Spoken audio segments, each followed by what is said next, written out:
બાપુજી વૃદ્ધ હતા. 3 દીકરાઓ, વહુ અને સંતાનો સાથે શહેરમાં રહેતા હતા. એક દિવસ અચાનક બાને હાર્ટ એટેક આવે છે અને બા ગુજરી જાય છે. ત્યારે બધા પરિવારના સભ્યો ભેગા થાય છે અને બાની અંતિમ ક્રિયા કરે છે. ત્યારે સૌથી મોટી વહુ વાત માંડે છે કે બા તો હવે ગુજરી ગયા છે, આપણે તેની મૂડીના ભાગ પાડી લેવા જોઈએ. ત્યારે બાપુજી બાની બધી વસ્તુ આપે છે અને કહે છે તમે તમારી રીતે ભાગ પાડી લો.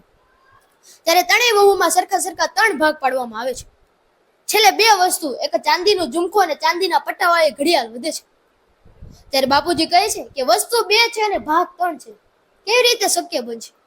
ત્યારે સૌથી નાની વહુ એમ કહે છે કે આ 2 વસ્તુ મોટી વહુને આપી દો અને ત્રીજી વસ્તુ મને આપી દો.